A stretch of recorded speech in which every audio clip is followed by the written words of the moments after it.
Mais on s'autorise à penser dans les milieux autorisés. Alors ça, c'est encore un autre truc. Les milieux autorisés, vous y êtes pas, vous, hein.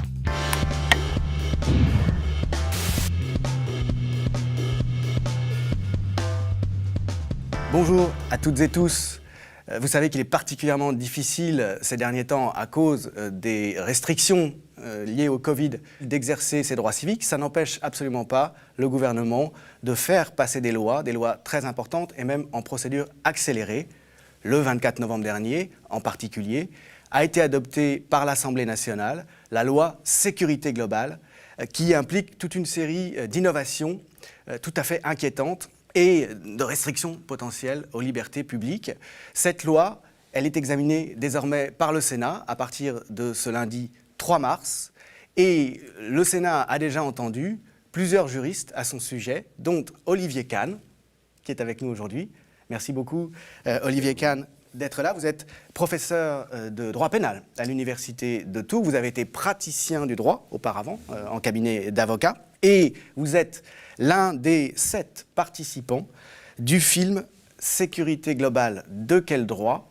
Un film de Karine Parot et Stéphane Elmadjian que nous allons diffuser après cet entretien. Donc, restez ensuite sur YouTube, sur la chaîne du Média.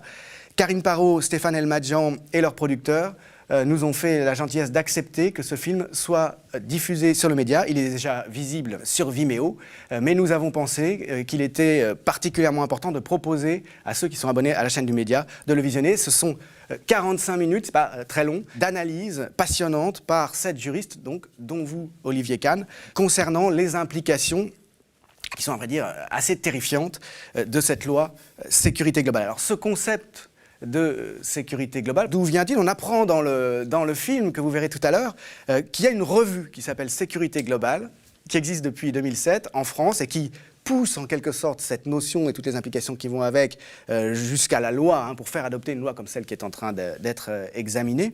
Et le directeur de cette revue, c'est le fameux Alain Bauer, personnage très particulier. Donc ça vient un peu compléter le tableau. Il y a effectivement une revue, il y a aussi une chaire de sécurité globale de la police nationale commune à l'Université Lyon 3 et à l'École nationale supérieure de police.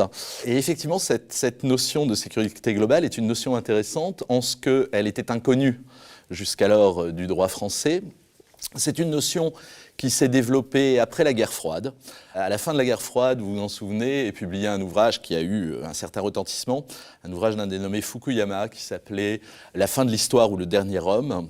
Et dans cet ouvrage, Fukuyama postulait l'idée que depuis Thucydide, grosso modo, l'histoire s'est déroulée par la confrontation idéologique entre 2 blocs, que la fin de la guerre froide amenait la fin de cette confrontation, que l'histoire était terminée, que la démocratie libérale avait triomphé.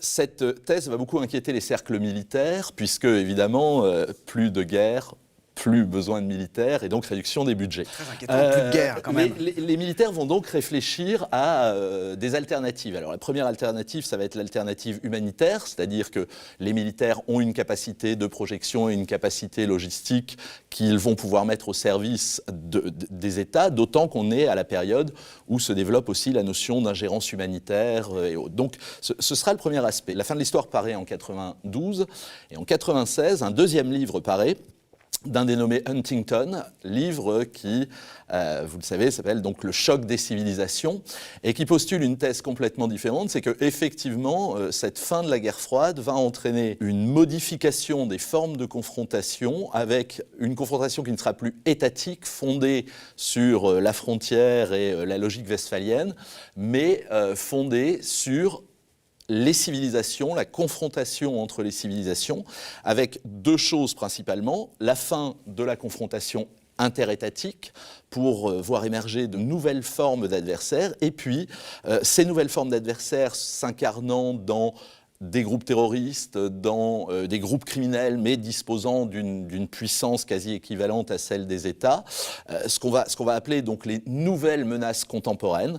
Eh bien, ces nouvelles menaces contemporaines vont créer une nouvelle forme de guerre qu'on a qualifiée un temps d'asymétrique et autres, mais qui, en tous les cas, oblige les États à repenser leur sécurité. Alors évidemment, cette doctrine va très vite devenir très populaire, puisque effectivement, l'idée, c'est que puisque la guerre n'est plus fondée sur la frontière, il faut remettre en cause ce qui constituait jusque-là le fondement des postures de sécurité des États, c'est-à-dire la frontière, une sécurité intérieure gérée civilement avec, à l'intérieur, le roi n'a pas d'ennemis à l'intérieur de ses frontières, donc gérée séparément, à l'intérieur, une gestion civile par le droit pénal des forces civiles telles que la police, et à l'extérieur, la diplomatie et la guerre et un traitement militaire. Eh bien, dans la logique du choc des civilisations, à partir du moment où l'ennemi peut se transporter sur notre territoire, où ce qui se passe à l'étranger peut concerner notre sécurité,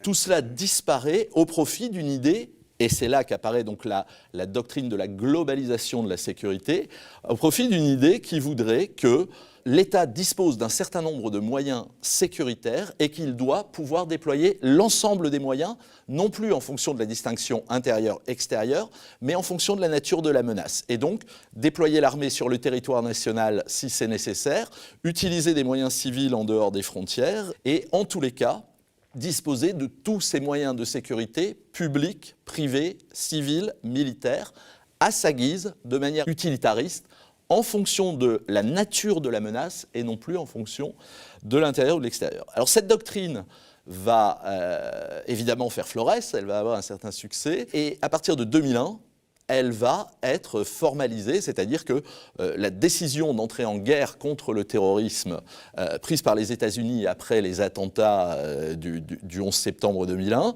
est l'incarnation et la mise en œuvre de cette doctrine de la globalisation de la sécurité. Elle vient très vite en Europe, puisque en 2003, au sommet de Bruxelles, en décembre 2003, l'Union européenne adopte un document présenté par Javier Solana, à l'époque haut représentant pour la politique extérieure et de sécurité commune, un document qui s'appelle « A Secure Europe in a Better World », donc un magnifique titre comme ça, mais qui est en fait... Solana, quelles sont ses fonctions ? Alors Solana était haut représentant pour la politique extérieure et de sécurité commune, c'est-à-dire, avec tous les guillemets qui s'imposent, le ministre des Affaires étrangères de l'Union européenne, mais c'est aussi un membre du Parti populaire espagnol et quelqu'un qui est effectivement dans une doctrine pas très éloignée des néoconservateurs qui vont effectivement initier ce projet, puisque aux États-Unis, ça passe par Dick Cheney, c'est vraiment les cercles néoconservateurs. La France, au départ, est réticente. On se souvient du discours de Dominique de Villepin au Conseil de sécurité des Nations Unies, où il termine par la vieille Europe, le vieil État. Et c'est une manière de dire, nous resterons attachés au principe hérité de la modernité, séparation intérieure-extérieure, et nous resterons attachés au principe hérité des Lumières, c'est-à-dire proportionnalité, nécessité, de la répression. Néanmoins, à partir de 2006, les choses changent, c'est-à-dire qu'on va avoir 2 livres blancs et un rapport commandé à Alain Bauer, que vous évoquiez tout à l'heure, qui introduisent cette notion de sécurité globale, qui propose des réformes de la posture de sécurité et surtout de la manière dont l'État exerce sa sécurité. Et puis les choses vont basculer à partir de 2013, donc sous la présidence de François Hollande. Premier basculement, c'est l'intervention française au Mali, l'opération Serval, qui deviendra ensuite Barkhane, et puis qui va se déployer sous d'autres formes, type Chamal, donc en Libye et en Syrie.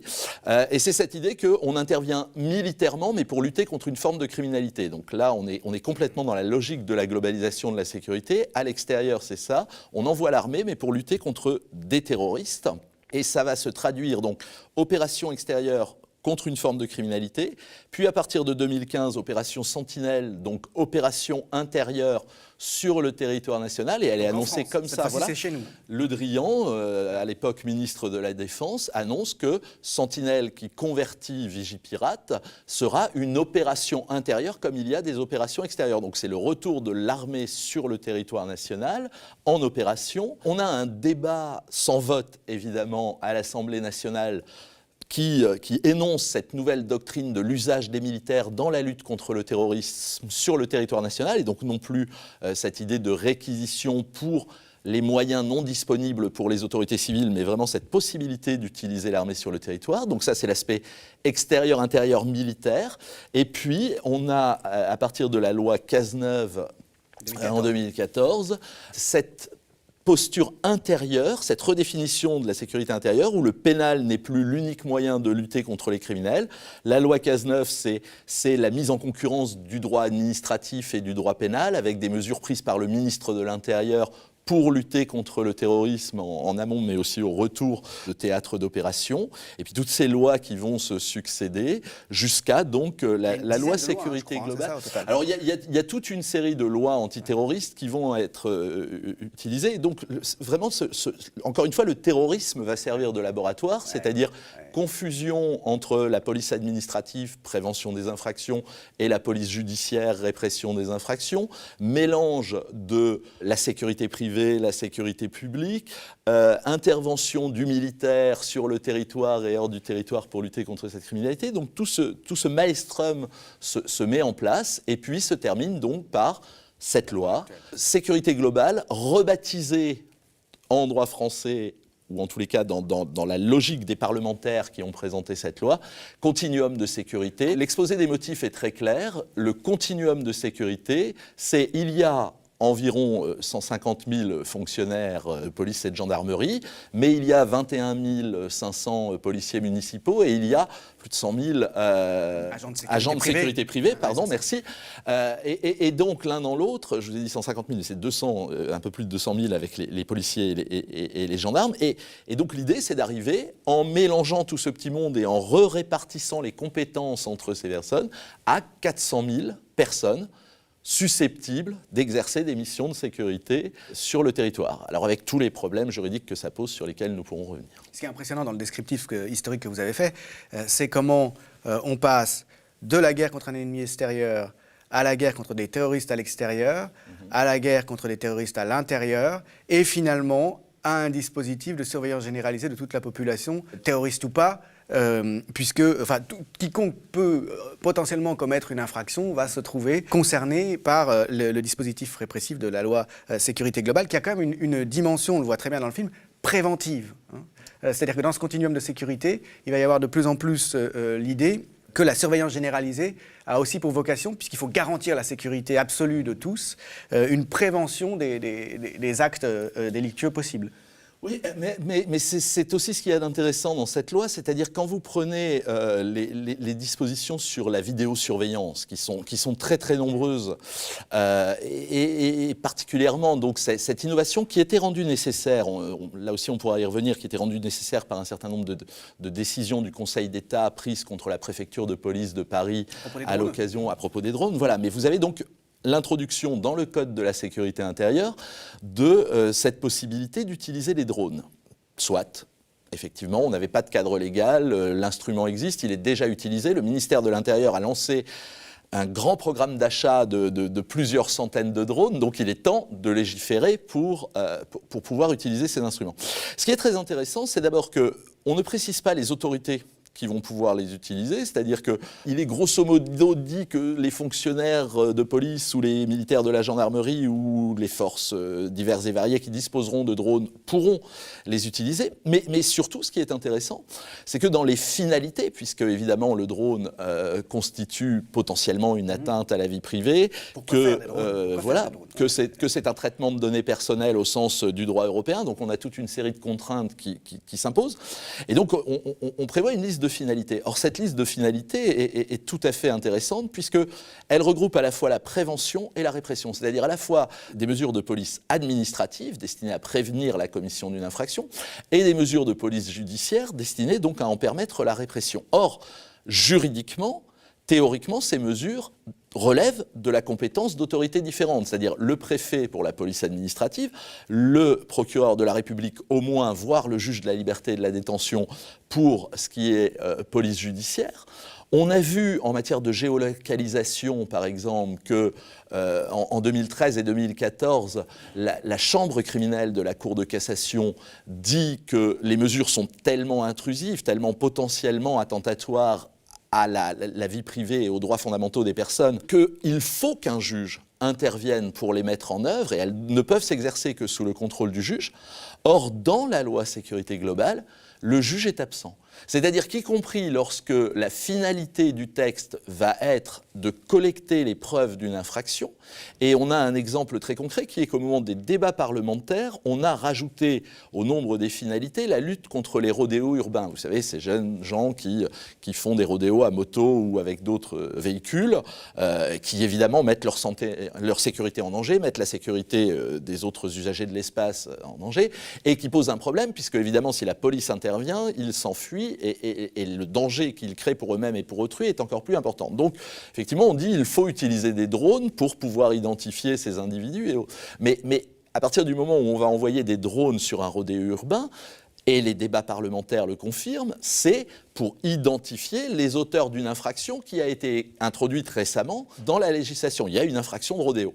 Bon, à partir de là, c'est de la police judiciaire, on recherche les auteurs et les preuves. Il est totalement anormal qu'un magistrat ne soit pas associé. Lors des débats parlementaires, un certain nombre de députés, pas des partis d'opposition, des gens qui sont proches de la majorité, ont dit mais il faut introduire le juge. Et ça a été rejeté.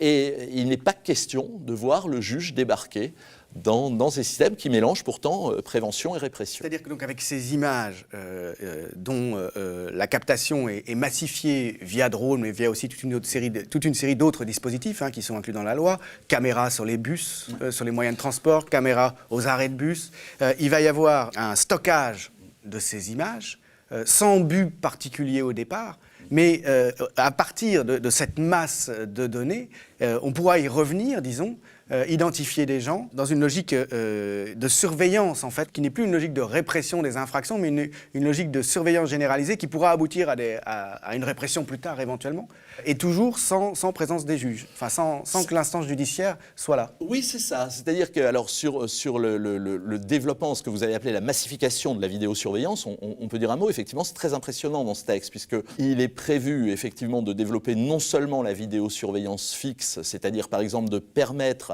à des communes rurales de se mettre en commun pour financer des dispositifs de vidéosurveillance et accroître tout ça. Il est prévu d'utiliser toutes les vidéos disponibles, que ce soit dans les gares, que ce soit celles qui vont être fixées, puisqu'on le propose à titre expérimental, comme toujours, mais l'expérimentation en la matière devient toujours définitive 2 ans après. Donc de fixer sur les véhicules des transports publics des caméras qui pourront filmer les espaces et autres. On prévoit donc cette collecte massive. Et effectivement, à partir du moment où c'est de la vidéosurveillance, eh bien, il n'y a pas d'intervention du juge. Par exemple, pour les entrées d'immeubles, on permet de passer les conventions avec les bailleurs pour que les caméras des entrées d'immeubles soient reliées directement au commissariat pour permettre des interventions plus rapides pour dégager les immeubles. Mais on développe aussi surtout la vidéosurveillance mobile par l'usage des drones. Et là, effectivement, il y a eu toute une partie des débats à l'Assemblée qui portent sur l'idée, mais est-ce qu'il est possible de garantir l'intégrité de la vie privée ? C'est-à-dire que ces drones qui vont voler à basse altitude filmeront évidemment dans les appartements des gens et autres. La rapporteure de cette proposition de loi reconnaît qu'on est incapable de garantir cette protection de la vie privée, mais que néanmoins l'outil est utile et donc ça va diffuser. Et là, vous avez effectivement une densification, une massification de l'information qui va être collectée et qui pose un problème au-delà, c'est qu'on va collecter tellement d'images grâce à ce texte, on va légalement collecter tellement d'images qu'il est absolument évident qu'aucune intelligence humaine ne va être capable de traiter ces images. Et donc, voilà, on sait qu'une fois qu'on aura massivement collecté, il faudra passer à l'intelligence artificielle, la reconnaissance faciale. Or, c'est évidemment, un certain nombre de députés étaient parfaitement conscients de ce problème, ont donc demandé qu'il soit inscrit dans le texte qu'on ne pouvait pas recourir à la reconnaissance faciale pour les drones ou autres, et avec un argument d'une extraordinaire faiblesse qui consiste à dire l'intelligence artificielle et la reconnaissance faciale ne sont pas prévues dans le texte, donc il n'y a pas de raison de les interdire ou de les prévoir, et en renvoyant à des mesures ultérieures... Ça veut dire qu'on les autorise, en fait. Bah oui, voilà, c'est-à-dire que c'est dire on verra ça plus tard et on le verra essentiellement par l'intermédiaire des décrets d'application. Voilà, on a vu ça avec le TAJ, le traitement des antécédents judiciaires, où subitement le décret permet aux forces de police de traiter toute l'information visuelle qu'elles collectent par la reconnaissance faciale sur ces systèmes de traitement. Donc on sait très bien où on va. Et on a effectivement des rapporteurs et un ministre de l'Intérieur qui nient avec plus ou moins de crédibilité, et puis une majorité qui adopte sans se poser de questions. Mais alors, tout ce matériau d'image qui va être capté en permanence, il va pouvoir être stocké indéfiniment ? Alors non, il y a toujours une durée de stockage, 30 jours, quelques mois, enfin des choses comme ça. Mais ce qui est plus intéressant dans ce texte, c'est les possibilités d'utilisation en temps réel de ces images. C'est-à-dire que, par exemple, les drones permettront de capter des images de manifestations qui seront directement transmises à la salle de commandement qui supervise la manifestation. Par exemple, les caméras individuelles, il est prévu toute une série de dispositions sur les caméras individuelles portées par les policiers. On prévoit aussi des dispositions visant à équiper les véhicules de police de caméras embarquées. Et donc là, on a cette idée de transmission en temps réel. Pourquoi pas ? Puisque, effectivement, ça permet certainement de dimensionner d'éventuels renforts, de voir ce qui se passe. Bon.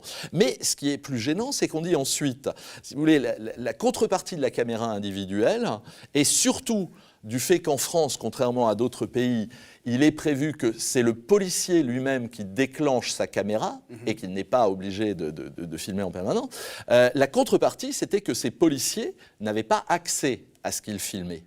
C'est-à-dire qu'ils ne pouvaient pas, dès qu'ils avaient déclenché la caméra, exploiter eux-mêmes l'image. Or, la loi, exactement. Or, la loi prévoit de changer ça, avec là aussi des arguments d'une extraordinaire faiblesse, consistant à dire on a un certain nombre de procédures judiciaires qui sont retoquées par les parquets, c'est-à-dire classées sans suite, parce que le policier ne se souvenait plus bien de ce qui s'était passé, et donc il faut lui laisser accès à ce qu'il a filmé et à ce qu'il a enregistré pour qu'il puisse rédiger son petit procès-verbal.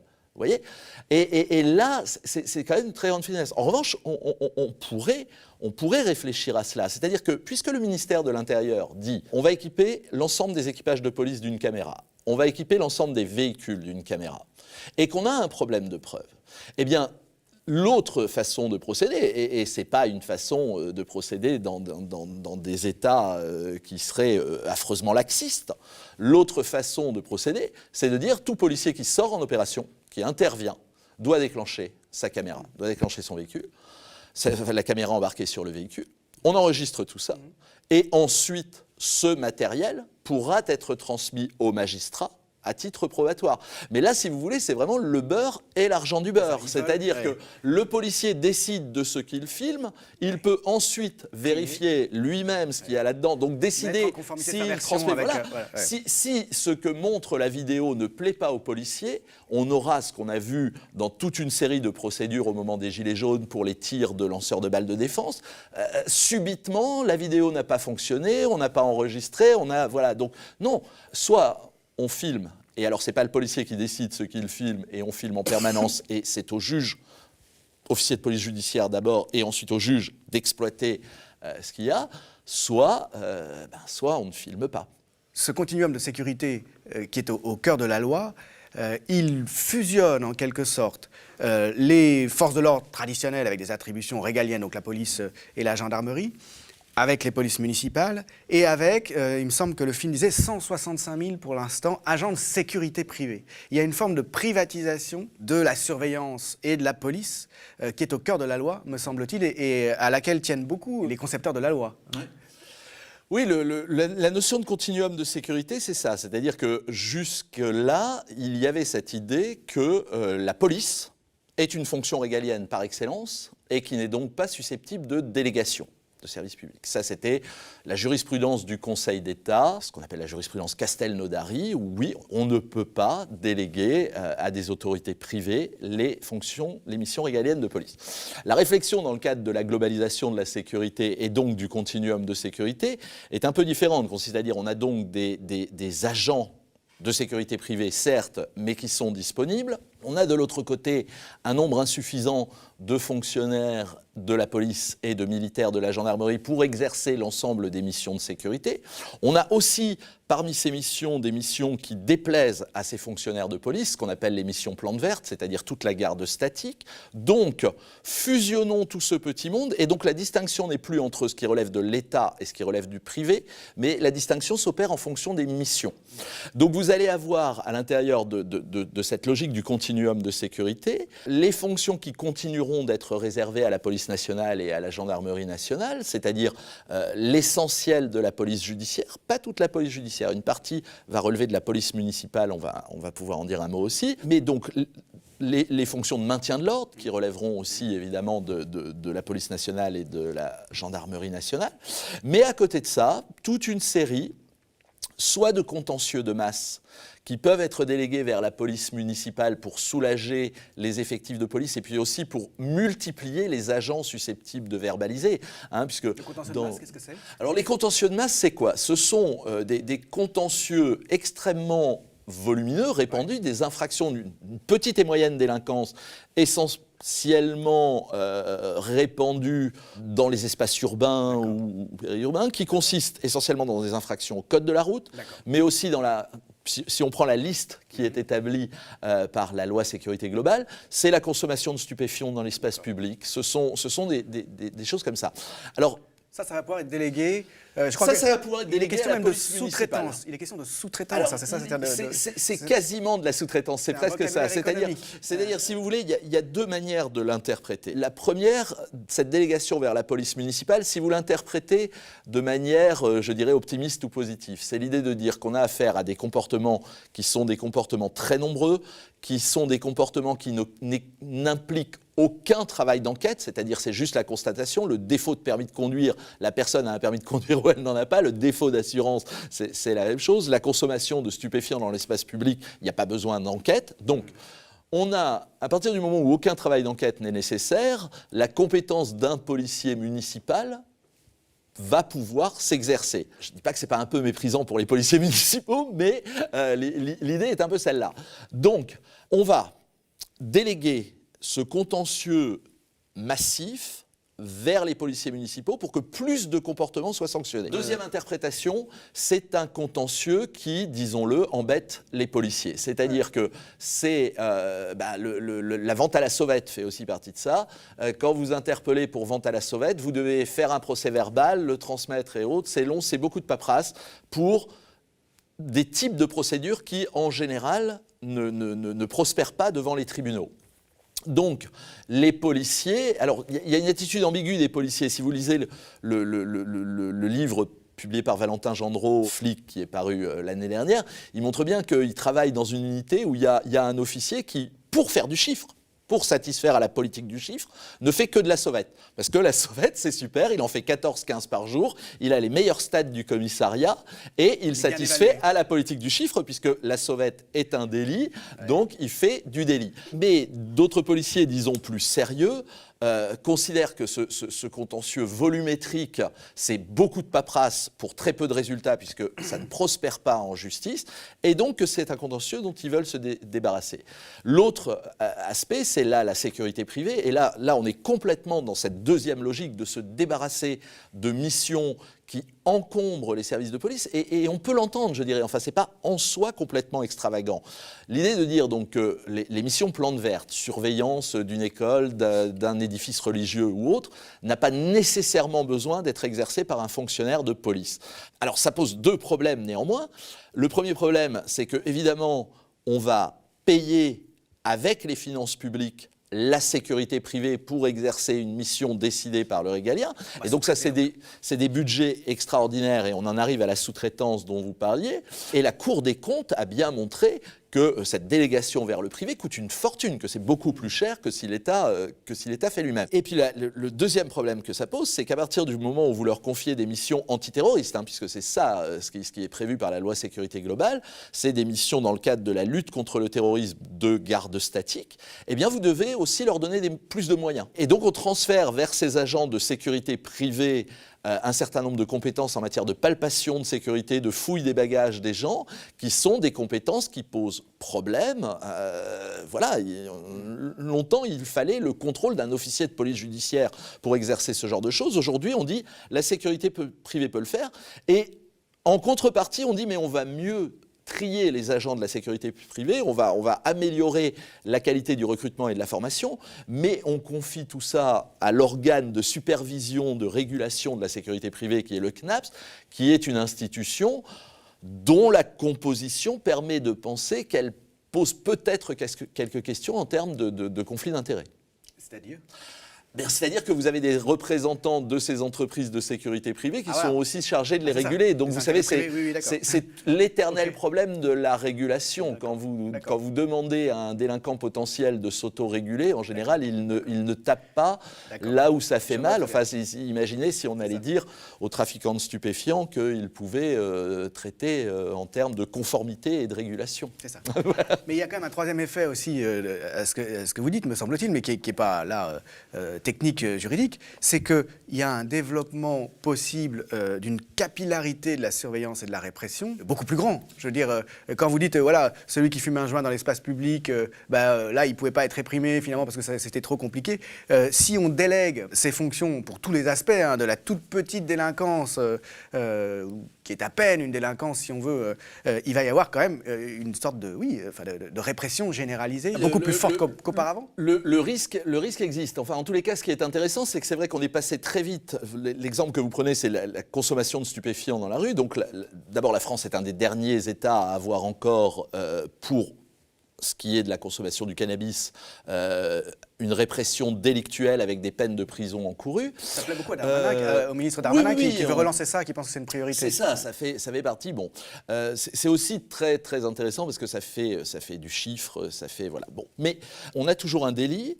Parce que c'était ennuyeux de faire des procédures judiciaires avec garde à vue, présentation au parquet, on a transformé il y a quelque temps cette obligation de recourir à la voie judiciaire en une voie intermédiaire, c'est-à-dire une amende correctionnelle, donc l'établissement d'un procès-verbal avec une somme d'argent directement perçue par les policiers qui n'oblige plus à initier la mécanique judiciaire.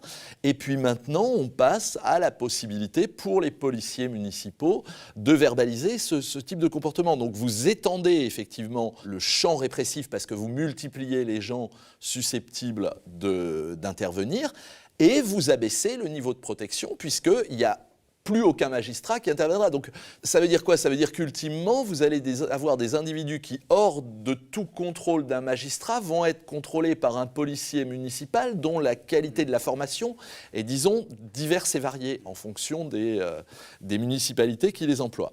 Et puis il y a d'autres problèmes sur ce transfert vers la municipalisation, c'est-à-dire que vous trouvez dans le texte des dispositions très étonnantes. Par exemple, le fait que les maires seront destinataires des procès-verbaux établis par leur police municipale. Même si le maire est officier de police judiciaire, on sait pourquoi il est officier de police judiciaire, ça date de l'époque où il fallait pouvoir constater la mort de quelqu'un, il fallait un OPJ, à l'époque où la gendarmerie pouvait mettre plusieurs jours pour arriver dans le village. Bon voilà, on leur donne. Mais aujourd'hui, que le maire soit associé à la sécurité, c'est certain, qu'il y ait toute une série de conseils réunissant le préfet, le procureur et le maire, très bien. Mais en quoi le maire doit-il être destinataire de procès-verbaux ? Alors, si vous voulez, dans une grande ville, ça pose aucun problème, mais dans des petites villes ou des villes moyennes, vous imaginez le profit que vous pouvez tirer si le fils ou la fille adolescent d'un opposant s'est fait poirer en train de fumer un joint dans la rue. Des adolescents qui fument un joint, il y en a. Et bien, le profit politique que vous allez pouvoir tirer hors du contrôle de tout magistrat alors qu'il s'agit d'une procédure judiciaire est extrêmement problématique. Encore une fois, l'essentiel des élus sont honnêtes. Mais La loi n'est pas faite seulement Ben non. pour... les cas où on est sûr que les gens sont honnêtes. Oui. Peut-être qu'on peut revenir, pour finir, sur la manière assez singulière, si j'ai bien compris, dont la loi est discutée, dont les objections qui sont présentées par certains membres de la représentation nationale, par certains députés, sont traitées par la manière dont sont comportées, en tout cas au cours de la discussion à l'Assemblée nationale en procédure accélérée. Hein. Dans une situation où il ne peut pas y avoir de manifestation, ou très peu à cause du problème du Covid, hein, il faut le rappeler, il y a quand même une culture politique, me semble-t-il, d'après ce que j'ai compris, de la part de ceux qui votent cette loi, qui ont voté cette loi, qui l'ont préparée, qui est très singulière, qui est peu politique finalement. Oui, on est dans une sorte d'acmé du problème du Parlement sous la Ve République avec ce texte. C'est-à-dire que c'est un problème connu depuis longtemps et effectivement, la Ve République a été conçue pour éviter le parlementarisme empêchant le gouvernement. Voilà. Mais il n'en demeure pas moins qu'effectivement, ce qui est de très particulier dans ce texte, c'est qu'on a effectivement un texte donc très idéologique qui modifie fondamentalement les paradigmes de la sécurité nationale. Donc un texte extrêmement important et qui relève complètement des compétences du Parlement au sens de l'article 34. C'est un grand choix de société. C'est un grand choix de société. Or, ce qui est étonnant dans ce texte, c'est que d'abord, effectivement, on recourt à une proposition de loi, c'est-à-dire qu'elle est fondée, il y a eu un rapport fait par les deux rapporteurs, donc M. Fauvergue, ancien patron du RAID quand même, et une députée dénommée Alice Thoreau, voilà, donc avec des conceptions extrêmement policières, mais du coup cette loi effectivement est l'expression du désir et du savoir policier dans son contenu et dans sa rédaction. Ce qui n'est pas critiquable en soi, je veux dire, il a sa culture, il fait une proposition de loi, voilà. Mais on passe par la proposition de loi. Le fait de passer par la proposition de loi fait qu'il n'y a pas d'avis du Conseil d'État, même si on finira par solliciter un avis du Conseil d'État sur les drones, mais qui sera rendu public 4 jours avant le vote définitif de la loi. Donc les députés n'ont pas vraiment eu accès à cet avis du Conseil d'État sur les drones avant de statuer. Donc pas d'avis du Conseil d'État alors qu'il y a toute une série de problèmes juridiques qui se posent, pas d'étude d'impact alors qu'il y a toute une série d'implications financières et d'implications juridiques. Donc les députés n'ont pas grand-chose. Les deux rapporteurs, donc les deux auteurs de la proposition de loi qui étaient aussi les auteurs du rapport, font pour la commission des lois un rapport qu'on peut qualifier d'assez médiocre, c'est-à-dire que c'est un rapport, grosso modo, le plan suffit à le résumer. Grand 1, présentation des dispositions, grand 2, apport des dispositions. Mais quand vous lisez, aucune perspective sur les problèmes juridiques que ça pose, aucune perspective sur les implications financières et les grands points de droit et les sur les effets, c'est ce qui est dit dans le film. Il n'y a rien qui prouve que la délinquance va diminuer ou que la répression va s'améliorer grâce à ce type de mesures. Sur la vidéosurveillance, c'est très clair. La seule étude qu'on ait, c'est l'étude de la Cour des comptes qui, a priori, fait son travail sérieusement et qui dit que ça n'a pas d'impact significatif. Ça coûte des sommes faramineuses. Ça ne va pas améliorer la sécurité en réalité. Mais en revanche, ça va accroître les possibilités de l'État de contrôler la population. Oui, ça peut améliorer la sécurité à certains endroits, mais en tous les cas, ça n'a pas un impact déterminant sur l'amélioration de la sécurité. Dans les débats parlementaires, vous entendez quand même un certain nombre d'élus locaux et d'anciens élus locaux qui disent « oui, moi, ça a quand même eu un effet sur la sécurisation de certains quartiers de la ville et autres », qui est quelque chose qu'on connaît. C'est-à-dire qu'effectivement, si vous mettez massivement de la vidéosurveillance, vous déplacez la délinquance plus que vous ne la supprimez, mais à l'endroit que vous voulez vidéosurveiller, qui est souvent, disons-le, un endroit où il y a des électeurs, vous avez des effets. Alors, en tous les cas... Il n'y a pas d'étude globale qui montre que globalement... Non, l'étude d'impact n'existe pas. L'étude d'impact de ce texte n'existe pas. Il y aura plus de sécurité pour tout le monde, puisqu'ils veulent être global. Et voilà.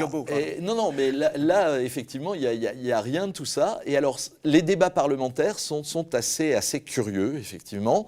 C'est-à-dire qu'en excluant les propositions un peu fantaisystes ou un peu radicales, du genre la loi est mauvaise dans son ensemble et on l'élimine, proposition un peu fantaisiste, il y avait une députée qui était complètement obsédée, et ça faisait d'ailleurs à la fin rire tous les autres parlementaires, complètement obsédée par les gardes champêtres, qui veut absolument ramener du garde champêtre dans tout le continuum de sécurité. Elle veut que les gardes champêtres aient accès à la vidéosurveillance, c'est ça ? Elle veut que les gardes champêtres soient considérés comme les municipaux, comme tout ça, et c'est vraiment sa grande obsession. Pourquoi pas ? Tout le monde peut être enrôlé tout le monde peut être enrôlé dans la tâche de sécurité. C'est vrai que là où elle a raison, c'est que si on considère que fait partie du continuum de sécurité l'agent de sécurité privé employé par une boîte privée, le garde champêtre assermenté n'a pas à être exclu. Mais bon, en tous les cas, donc en excluant, vous avez quand même toute une série de propositions extrêmement intéressantes qui sont faites par des députés modérés.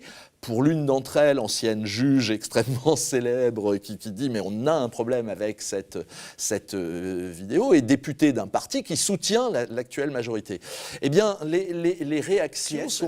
C'était Laurence Vichnievsky. Laurence Vichnievsky, d'accord. Laurence Vichnievsky, qui sait de quoi, voilà, et qui sait de quoi elle parle, fait une série de propositions tout à fait intéressantes. Vous avez aussi un dénommé M. Laton, qui est député, qui font des propositions extrêmement raisonnables pour tenter de rééquilibrer cette loi, qui est encore une fois une loi de police, enfin une loi de désir policier.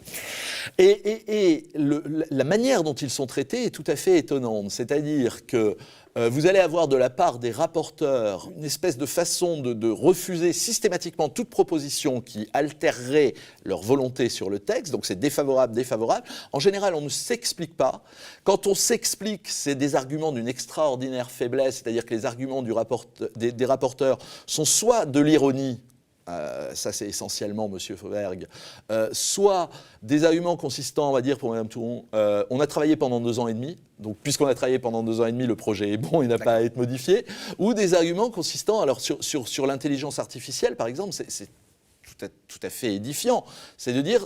Ça n'est pas prévu dans le texte, donc il n'y a pas de raison d'en discuter, il n'y a pas de raison de l'exclure. Ce qui juridiquement est d'une faiblesse absolue, et c'est bien ce que lui répond Latombe, c'est que c'est bien le rôle du législateur d'anticiper ça, et c'est son pouvoir sur le fondement de l'article 34. Ce que vous décrivez là, de l'attitude méprisante voilà, des 2 rapporteurs qui en aucun cas ne tiennent compte en fait, de ce qu'on leur objecte, parce qu'ils ont le sentiment, on a quand même, ça donne l'impression qu'ils ont le sentiment que ça les ennuie, et qu'on n'a pas à les déranger comme ça. Enfin, ça fait vraiment penser à la culture d'entreprise, à la culture de management. C'est-à-dire, quand on organise, quand on manage, voilà, on va pas on a une mission, on la fait, point barre. Oui, le texte est peu amendé. Il n'est amendé que dans le sens de plus de sévérité. Et il est essentiellement amendé en acceptant des amendements gouvernementaux.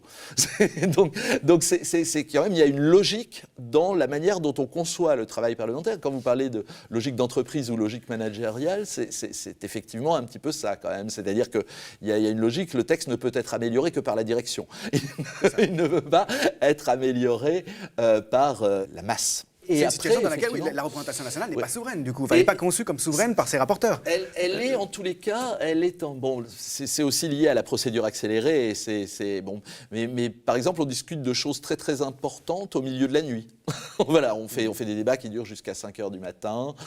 Où on se renvoie des invectives comme ça. Vous avez un moment tout à fait étonnant, je ne sais pas si ça s'est déjà produit dans l'histoire parlementaire, j'imagine que oui, mais vous avez un moment où le ministre boude, c'est-à-dire Darmanin, qui a été mis en cause sur une proposition d'amendement un peu, enfin franchement farfelue, ne va plus défendre son texte, donc il ne répond plus, il ne bouge plus, on lui pose des questions, il ne répond pas, il attend. Enfin, c'est vraiment un débat assez surréaliste, mais qui participe d'un système où de toute façon, pourquoi est-ce qu'on se donnerait du mal pour défendre un texte, puisque de toute façon, derrière, il vote au marteau. C'est-à-dire que l'intervention des députés marcheurs est tout à fait intéressante.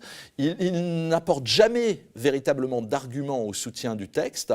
C'est essentiellement des invectives et de l'ironie à l'encontre des députés d'opposition, parfois même des députés de leur propre camp dont on met en cause la loyauté. Et puis de s'intéresser de près au texte et de parler. C'est une participation très distante, un peu de fan club au débat parlementaire. Et puis à la fin, on vote massivement, soit pour rejeter si le gouvernement et les rapporteurs ont donné un avis défavorable, soit pour adopter. Ils font ce qu'on leur dit, quoi. Oui, c'est pas un débat qu'il faudra diffuser dans les écoles si on veut améliorer la conscience de l'intérêt du parlementarisme chez les enfants. Pour le coup, c'est vraiment les Playmobil, comme on les appelle parfois. Oui, on a affaire, disons qu'on mesure certainement, avec ce type de débat, l'incidence de ce qu'on nous a annoncé au départ, c'est-à-dire de prendre des non-professionnels, des députés amateurs qui ne sont pas de vieux politiques roués, et voilà. Les vieux politiques, voilà, les vieux politiques, ils ont quand même effectivement d'abord une connaissance. Et puis quand il y a des débats importants, on peut imaginer qu'ils sont capables d'y intervenir. Même si on le voit, enfin, un parti comme le Parti socialiste, par exemple, est très peu présent dans ce débat. Mais probablement parce qu'après les années Hollande, il est tellement facile de leur demander de balayer devant leur porte quand ils s'intéressent aux libertés que voilà. Oui, vous avez montré que ce processus, il a commencé sous Hollande, ce processus législatif. C'est un processus qui... Enfin, l'un des mérites de la loi, c'est au moins de mettre un nom. Vous savez, c'est Camus. On ajoute à la douleur du monde ou au malheur du monde en ne nommant pas les choses. Là, au moins, on peut reconnaître le mérite à ces deux rapporteurs et au ministre de l'Intérieur de nommer les choses. On est bien dans la sécurité globale et le continuum de sécurité qui finalise quelque chose qui a été entamé sous François Hollande, mais qui ne disait pas son nom, qui passait, encore une fois, par des débats sans vote à l'Assemblée, par des petites dispositions techniques dans les lois, mais qui ne disaient pas on est en train de basculer, de changer de paradigme. Merci beaucoup, Olivier Kahn, pour votre point de vue Merci pour votre invitation. De pénaliste. Je rappelle que vous avez été auditionné, vous êtes partie des 3 juristes qui ont été auditionnés par le Sénat avant l'examen par le Sénat, donc qui commence ce lundi, de cette loi. Laquelle, donc, vous nous l'avez montré, n'est pas sans poser quelques problèmes. C'est une litote que de le dire. Je vous invite à regarder le film, donc, Sécurité globale, de quel droit, qui va être diffusé donc, sur la chaîne du Média, juste après la diffusion de cet entretien, et que vous pourrez aussi, évidemment, revoir à n'importe quel moment. J'en profite aussi pour vous appeler à soutenir le Média, à faire des dons qui sont défiscalisés pour nous soutenir. Vous savez que nous n'avons ni publicité, ni généreux mécènes, nous ne sommes pas soutenus par le gouvernement, nous n'avons pas de grand chef et donc nous ne vivons que de vos dons, exclusivement de vos dons. Par ailleurs, ça y est, nous sommes en train de nous transformer enfin en SKIC, en coopérative, et il est possible désormais d'être l'un des nombreux propriétaires de cette SKIC. Je vous invite à acheter des parts, ce qui vous permettra ensuite de voter, bien sûr, au Collège des sociaux et de faire vivre ce média indépendant qui, plus que jamais, est indispensable. Merci à vous, Olivier, donc encore. Merci et puis, à bientôt. Chaque jour, l'espace de nos libertés se rétrécit. Nos habitudes, ce que nous considérions comme nos acquis, sont brutalement remises en cause.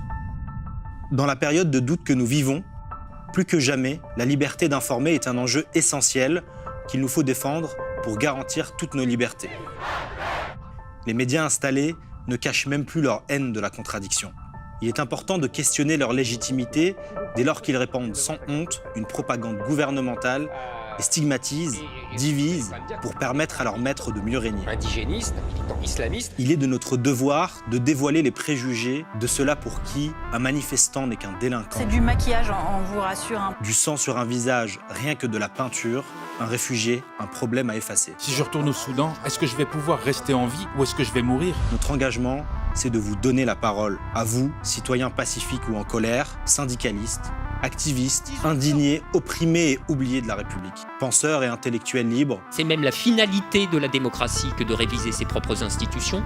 Donc si on a une force armée qui les défend contre tout changement, c'est plus la démocratie. Vous tous qui avez une parole à défendre, parce que vous portez des valeurs, un idéal commun. Si le gouvernement français nous avait écoutés, on ne serait pas là aujourd'hui pour Cédric Chuvia. Cela fait 3 ans que nous avons décidé de construire une alternative aux médias des milliardaires. 3 ans qu'en dépit de tout, grâce à votre volonté, nous tenons. Un journalisme indépendant, c'est hyper important, un journalisme progressiste, humaniste, féministe, écologiste. On les appelle les sociaux, mais ce sont surtout des citoyennes et des citoyens qui, chaque mois, et à hauteur de leurs moyens, donnent de l'argent, de leur temps. Je vais dans les manifestations, je prends des images que j'envoie aux médias. Au travers de nos enquêtes et de nos reportages, de nos articles, ce sont leurs voix que l'on porte. Sans eux, nous n'existons pas. Le média, comme vous le savez, ne vit que des cotisations de ses sociaux. Dès notre création, la question de la mise en adéquation de notre structure avec notre modèle et notre manifeste a été au centre de notre réflexion. Nous avons réussi ce pari fou. Aujourd'hui, nous faisons le pas qu'il fallait faire. Nous devenons une SKIC, une société coopérative d'intérêt collectif, associant sociétaires, bénévoles, salariés et partenaires. Par ce choix, nous réaffirmons notre refus d'être mis au service d'une personne ou d'une ambition. et nous remettons entre vos mains ce que nous avons construit et défendu au prix de nombreux combats. Rejoignez-nous dans ce combat contre les certitudes du macronisme triomphant et de ces relais médiatiques qui fracturent notre pays. Les gens qui nous dirigent, et ça je dis ça avec la plus grande gravité, sont des ignorants complets. Rejoignez-nous pour consolider un média coopératif au service de l'intérêt général humain. Eh ben on va se battre, on va se soulever. Rejoignez le média en devenant sociétaire de la première coopérative audiovisuelle de France.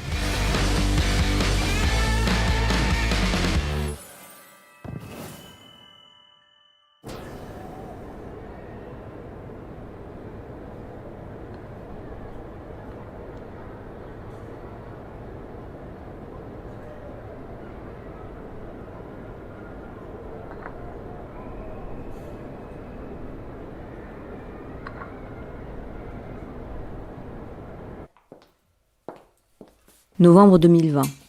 L'état d'urgence sanitaire est en vigueur. Pour endiguer la propagation du virus, le gouvernement confine la population française. Nul ne peut sortir de chez soi, sauf dans quelques cas dits dérogatoires et moyennant une attestation. La liberté d'aller et venir, comme la liberté de manifester, sont entravées. Mais dans le même temps, le train des réformes législatives, lui, poursuit sa course. C'est à ce moment-là, en effet, que le gouvernement fait adopter, suivant une procédure d'urgence, sa réforme très contestée de l'université. C'est à ce même moment que le gouvernement prépare une loi polémique qui, en invoquant les principes républicains, entend lutter contre le séparatisme dont on nous dit qu'il est présent dans toutes les sphères de la société. Et c'est cette même séquence hors du commun que le gouvernement choisit pour faire voter par l'Assemblée nationale, toujours suivant la procédure d'urgence, une proposition de loi sur la sécurité globale. La notion de sécurité globale est une notion d'abord très longtemps inconnue du droit français et qui a même été rejetée par l'État français au moment où elle a émergé. Donc il est intéressant de voir comment aujourd'hui on peut intituler une loi sécurité globale. Il faut dire quelques mots de l'origine de la notion. La notion a émergé à la suite de la chute du mur de Berlin, après donc la confrontation entre les blocs pendant la guerre froide se soit terminée, et elle émerge en réaction à un ouvrage publié par un aigle nommé Fukuyama, ouvrage qui s'appelait « La fin de l'histoire ou le dernier homme », ouvrage dans lequel l'auteur soutenait l'idée que, ça y est, le modèle libéral de la démocratie libérale de type états-unien avait triomphé. Ce constat, qui aurait dû être une bonne nouvelle, va inquiéter beaucoup les milieux militaires, puisque fin de la guerre froide égale réduction des budgets, fin de l'effort consacré aux militaires. Et donc cette inquiétude des cercles militaires va entraîner le développement d'une doctrine alternative. Il faut changer de paradigme, la menace n'est plus une menace de guerre État contre État, la menace est maintenant une menace constituée par des groupes de guérillas, religieux ou politiques d'extrême gauche, essentiellement, puisque pour eux la menace est à l'extrême gauche, ou des organisations criminelles dotées d'une capacité d'action équivalente à celle d'un État. Donc tout ça se construit jusqu'à pouvoir sortir, et ça sort en fait en 2001. En 2001, après les attentats du 11 septembre, les cercles néoconservateurs proches des think tanks militaires qui ont effectivement élaboré ce genre de doctrine ont aussi l'oreille de Dick Cheney, le vice-président, et vont pouvoir proposer une réforme de la posture de sécurité états-unienne autour d'une notion qu'ils vont créer de toutes pièces, qui est la notion donc de globalisation de la sécurité. Et c'est là qu'on en arrive à la sécurité globale. Ce paradigme de sécurité globale, d'après les Américains, il permet de penser la capacité d'un État, je cite, à prévenir et à assurer à l'ensemble de ses membres, un niveau maximum de sécurité face aux risques et menaces de toutes sortes. L'idée est donc de dire que l'État n'a plus à travailler autour de sa frontière, mais doit au contraire travailler de manière strictement utilitariste. Tous les moyens de sécurité à sa disposition sont susceptibles d'être utilisés aussi bien à l'intérieur qu'à l'extérieur. J'ai découvert qu'il existait en France une revue Sécurité Globale qui est publié depuis 2007, et devinez qui est l'un des membres de son comité de rédaction, ce n'est autre que le célèbre Alain Boer, l'idéologue de tout ce qui peut être sécuritaire en matière de police. Sécurité globale, totale, totalisante, plus de risques, risque zéro, absolu. Serait-on passé à l'ère de l'homme augmenté, de la femme augmentée? Il y a quelque chose du transhumanisme dans le titre même de cette proposition de loi. Ce qu'on peut relever, c'est que le mot sécurité en matière pénale ou en matière de maintien de l'ordre, c'est un mot qui est somme toute assez récent dans le titre des lois. Depuis une vingtaine d'années, on a vu ce mot sécurité être employé une bonne dizaine de fois. On a des lois sur la sécurité, sécurité intérieure, sécurité nationale. Mais pour la première fois, on accole au mot sécurité l'adjectif global. Et on s'aperçoit en droit pénal que les titres des lois ne sont vraiment pas neutres. Et que dans un certain nombre de cas, ils renvoient, alors comme le font plus précisément les exposés des motifs, mais même le titre renvoie à une idéologie. Même le titre. Alors qu'est-ce que ça signifie, la sécurité globale? Là, on en a une indication dans l'exposé des motifs, c'est-à-dire dans ce qui introduit la proposition de loi. Et dans cet exposé des motifs, il nous est dit que l'idée de cette proposition de loi est d'intégrer plus directement l'ensemble des acteurs de la sécurité et de la sûreté autour d'un continuum de sécurité. Et cette idée de continuum de sécurité, elle renvoie à l'idée d'une synergie entre les différents acteurs qui sont censés intervenir sur le plan de la sécurité. Je voudrais citer une phrase de l'exposé des motifs. Le continuum de sécurité pourrait naître d'une réorganisation et d'une meilleure coordination des forces de police. Mais c'est aussi l'idée d'une globalisation des moyens de surveillance. Ça, l'exposé des motifs ne le dit pas, mais ça apparaît extrêmement clairement lorsqu'on lit, lorsqu'on parcourt les différentes dispositions de cette proposition de loi. Ça fait très peur. Sécurité globale, continuum de sécurité, où reste le chemin des libertés? Quelle place pour les droits fondamentaux? La sécurité des Français en tout temps et en tout lieu, voilà ce qui nous anime et voilà le sens de la démarche de la majorité aujourd'hui. Le paysage sécuritaire de la France a changé en 3 décennies. L'architecture et le fonctionnement des forces de sécurité doivent en faire de même. Il est temps.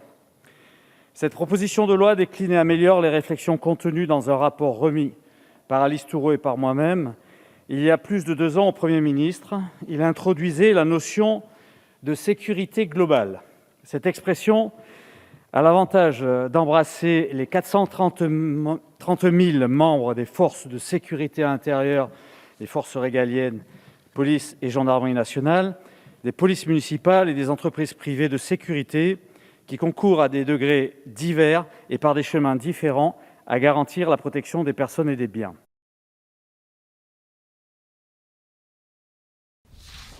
Quatre grands sujets sont abordés dans cette proposition de loi tout à fait essentiels. D'abord, les polices municipales, avec son article 1er, tout à fait novateur, parce qu'il donne des moyens extrêmement importants aux polices municipales. Nous avons souhaité, dans ce texte de loi, collectivement, répondre à l'appel des élus locaux, quel que soit leur bord politique, d'avoir des moyens supplémentaires d'assurer la sécurité de leurs concitoyens et mettre fin à des difficultés qui sont peu compréhensibles sur le terrain. L'accès à certains fichiers, la possibilité de mettre certaines amendes, avoir le lien plus fort avec la police nationale, sans jamais que la police nationale ou gendarmerie ne délègue son pouvoir aux simples polices municipales, mais qu'ensemble, ils puissent faire les mêmes actes. Alors je pense qu'il y a 2 difficultés posées par l'augmentation des pouvoirs de la police municipale. La première, c'est qu'effectivement, c'est dans le sens de cette loi et dans l'esprit de cette loi, c'est-à-dire une augmentation massive de la surveillance de la population à travers des agents plus nombreux qui vont surveiller la population et qui vont constater des infractions. Donc c'est un projet finalement de société, une société dans laquelle la surveillance joue un rôle plus important, et nous allons avoir des agents non seulement de police municipale, mais aussi des agents de sécurité privée. En ce qui concerne la police municipale, elle pourra constater davantage d'infractions, et donc dans ce cadre avoir une sorte de prérogative de police judiciaire, c'est-à-dire des prérogatives liées quand même au fonctionnement de la justice pénale. Et en ce qui concerne les agents de sécurité privée, eux, on peut constater dans cette loi qu'ils auront par exemple un pouvoir de palpation qui est agrandi, donc un pouvoir pas de fouille, ça ne va pas jusqu'à la fouille, mais quand même sur le corps des personnes. Aujourd'hui, les forces de sécurité, c'est 250 000 personnes, police, gendarmerie, dans leurs différentes composantes. Le texte dit on rajoute 21 500 policiers municipaux et 165 000 agents de sécurité privée. Et donc on passe à 430 000 agents de sécurité disponibles pour accomplir l'intégralité des missions de sécurité. Au-delà de ces 3 catégories d'agents, on peut ajouter aussi les militaires qui font pleinement partie aujourd'hui de ces acteurs de la sécurité.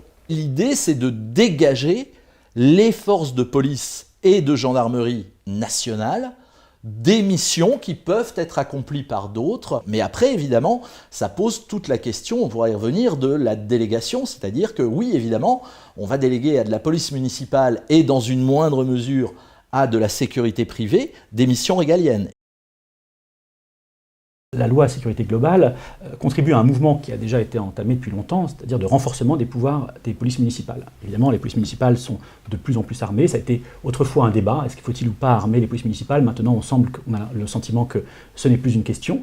Et une des difficultés dans ce projet, dans cette proposition de loi, c'est que cet accroissement des pouvoirs de la police municipale va avoir lieu de manière expérimentale, c'est-à-dire d'un territoire à l'autre, il ne sera pas le même.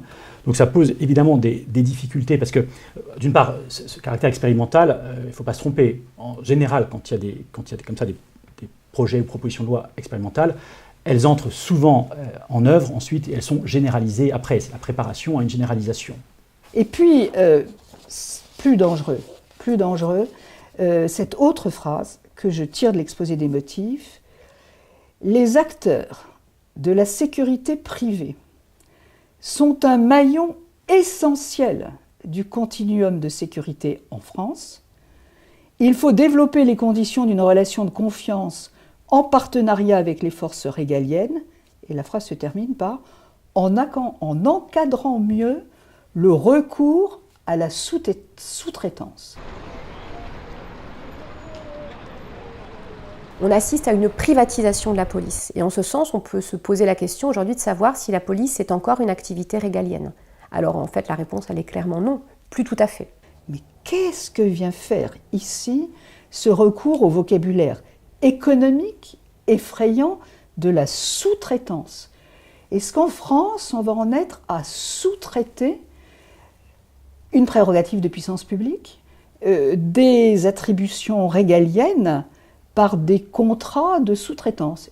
Eh bien oui. Mais ça, c'est une logique qu'on a déjà dans la loi de 2016 sur la police du transport, c'est-à-dire que progressivement, on délègue au privé toute une série de prérogatives qui sont en amont du moment de l'infraction.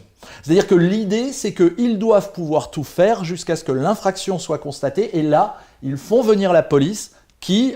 En plus, toujours cette idée de gratification pour la police. Du coup, la police n'intervient plus systématiquement, elle n'intervient que pour constater un délit avéré sur lequel elle va pouvoir faire sa statistique. Donc la politique du chiffre est aussi servie par ce biais.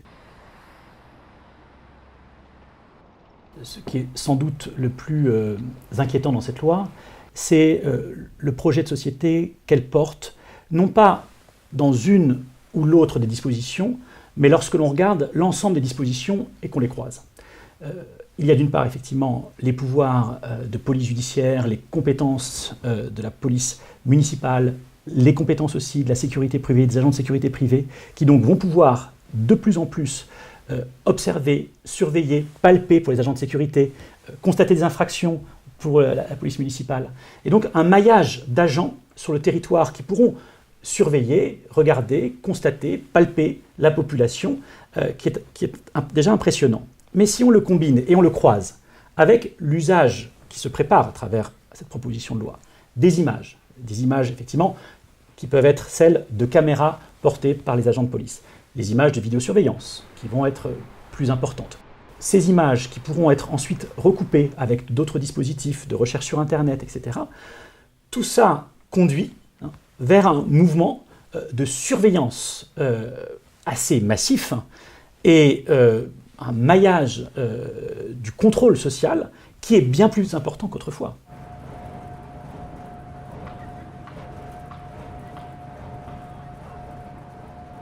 Il y a plusieurs mesures qui sont inquiétantes dans ce texte, dont 2 en particulier qui visent à déployer des mesures qu'on appelle des mesures de technopolice. Ce sont des pratiques de vidéosurveillance dites intelligentes qui se développent un peu partout dans le monde d'ailleurs, et pas que dans les États autoritaires, mais aussi dans les États démocratiques. Ce sont alors des capteurs sonores, des capteurs thermiques, des capteurs d'odeur et bien sûr des capteurs d'images qui peuvent être mobiles, qui peuvent parfois être embarqués par des drones, qui sont potentiellement associés à des technologies de reconnaissance faciale. Et ces dispositifs sont vraiment attentatoires aux libertés, portent en particulier atteinte bien sûr à la vie privée, mais pas seulement, portent aussi atteinte à la liberté d'expression, à la liberté d'opinion, à la liberté de manifester, parce que quand on se sent surveillé, quelque part, on a logiquement tendance à se censurer. Là, le drone fait sa pleine apparition en matière de surveillance des individus.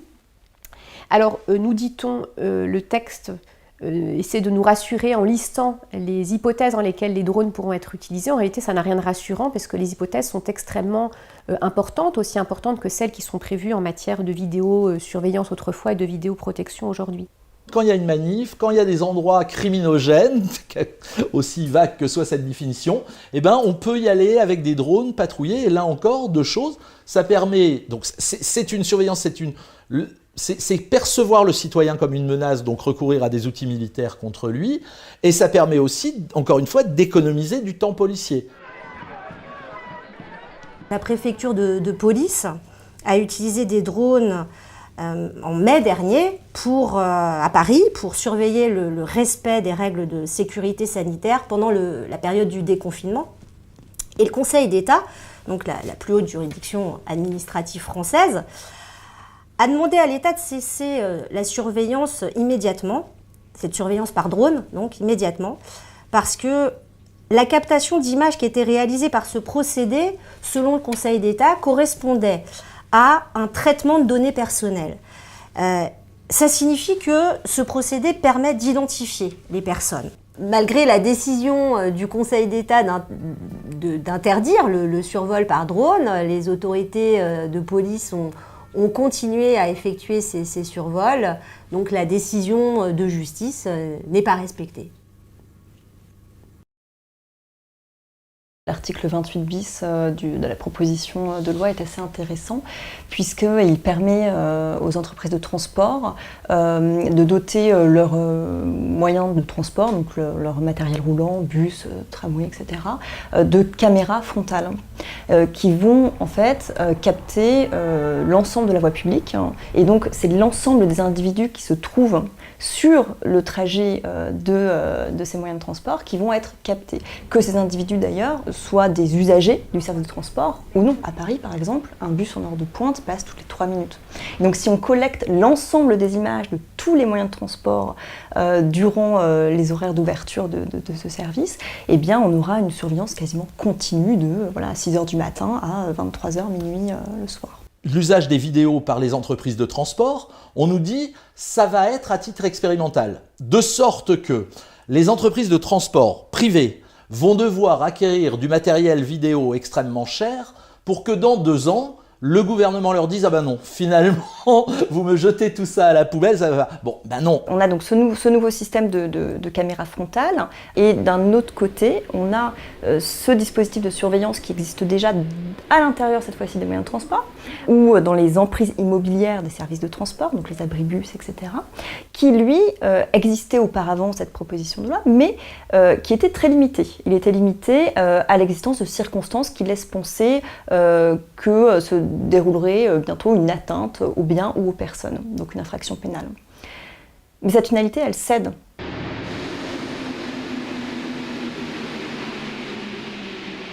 Et donc, finalement, les entreprises de transport pourront, en fait, transmettre leurs images captées à l'intérieur des moyens de transport à la police, sans aucune finalité, donc sans qu'il n'y ait de conditions à cette transmission. Et on note d'ailleurs la même extension pour les caméras piétons embarquées, enfin portées plutôt par les forces de l'ordre. Elles pourront donc, selon le texte, être utilisées aussi à des fins diverses, mais aussi pour informer le public. Alors ça, j'ai trouvé ça assez intéressant, pour informer le public quant aux circonstances de l'intervention. C'est une nouvelle finalité donc, qui a été ajoutée aux autres pour permettre aux agents de combattre finalement à armes égales sur les réseaux sociaux en postant donc des images officielles. En réalité, c'est vraiment, là on entre dans la guerre des images.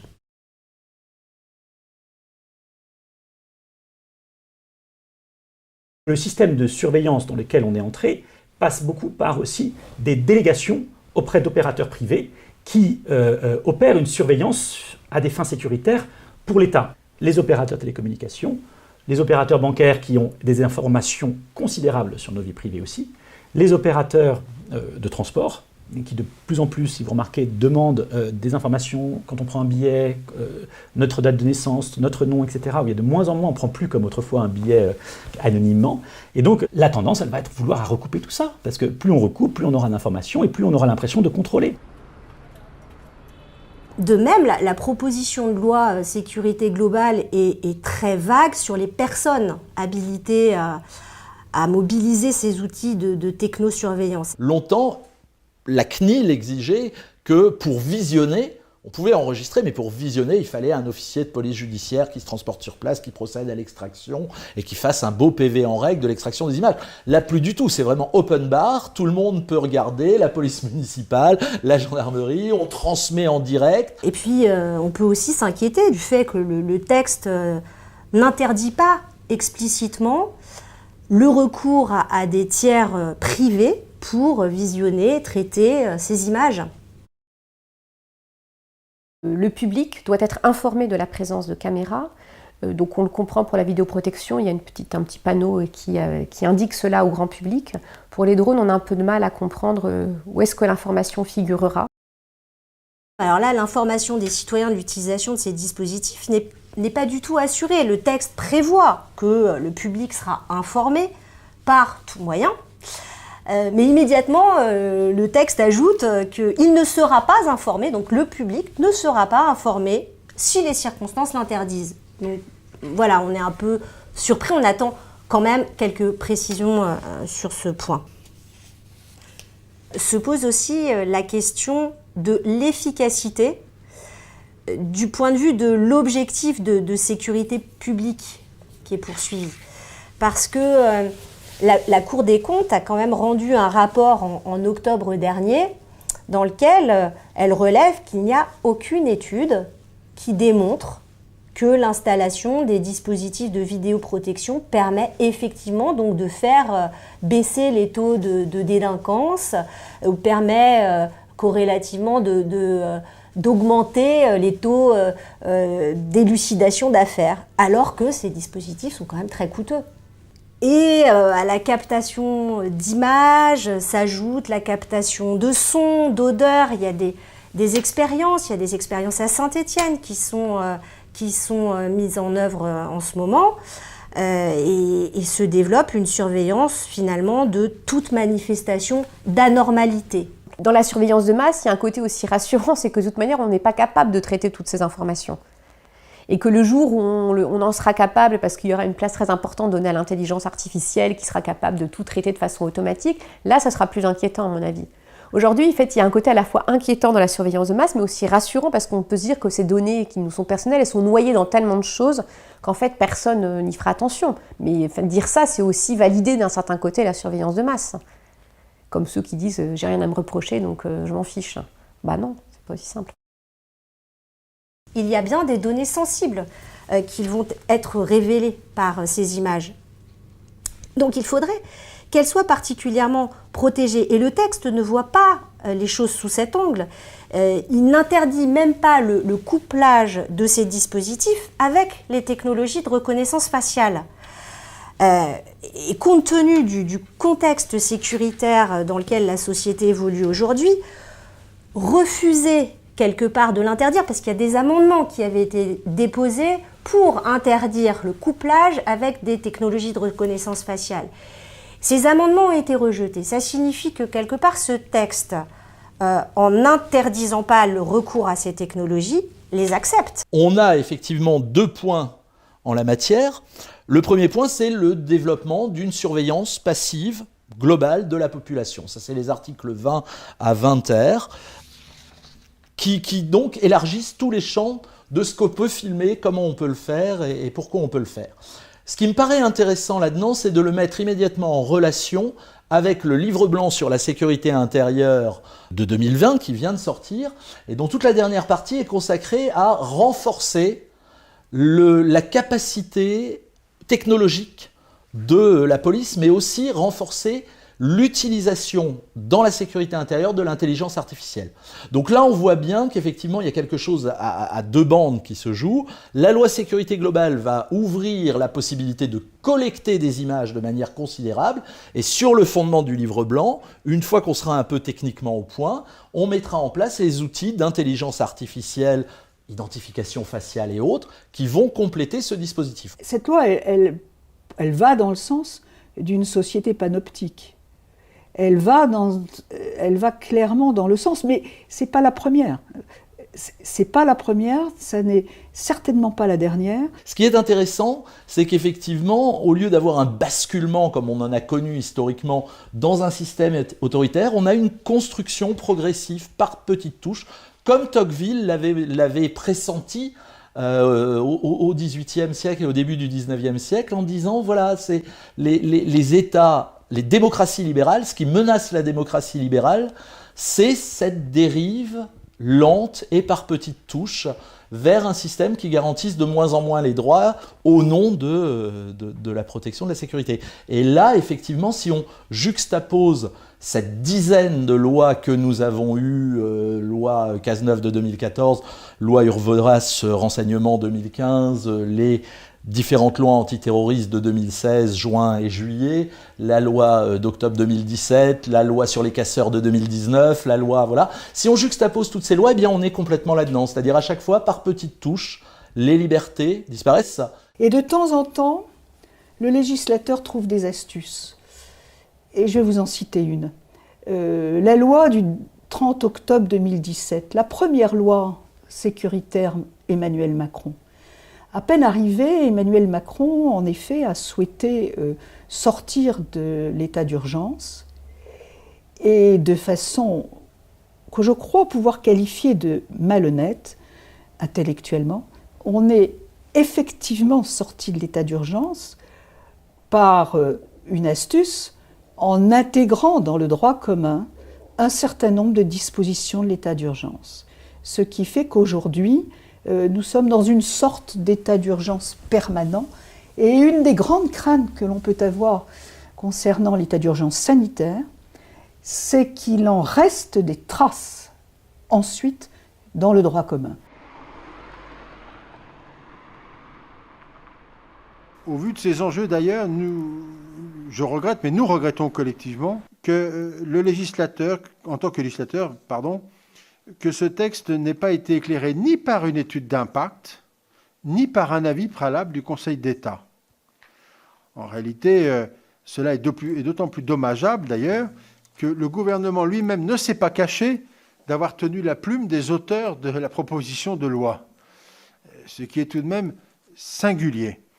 Mais la réalité concrète de ce process ou de cette manière de faire, fait que finalement, il n'y a eu aucun travail préparatoire qui vienne éclairer, comme c'est d'habitude, le Parlement. La fabrication parlementaire de cette loi est problématique, mais ce n'est pas en particulier sur cette proposition de loi. C'est-à-dire que c'est une succession de textes qui, ces dernières années, cristallisent en fait les pires modes de fabrication de la loi. Ce qu'on observe, c'est que, au fond, les lieux et les moments de discussion se réduisent de plus en plus et que le Parlement, enfin le débat parlementaire devient finalement, au bout du compte, un débat en termes d'enregistrement d'un vote favorable ou défavorable conduisant à l'adoption d'une loi. Autrement dit, il y a de moins en moins, ça c'est très inquiétant, je dois dire, il y a de moins en moins de processus de ce qui constitue véritablement le processus parlementaire, c'est-à-dire un processus de délibération dont l'issue n'est pas prédéterminée, mais qui au contraire se forge dans des discussions, dans des dissensus et dans de la contradiction. Si vous lisez les débats à l'Assemblée nationale, outre la grande pauvreté de ces débats, ce qui est intéressant, c'est qu'on ne débat que de points techniques. On n'envisage absolument pas la question beaucoup plus large et beaucoup plus fondamentale de est-ce que la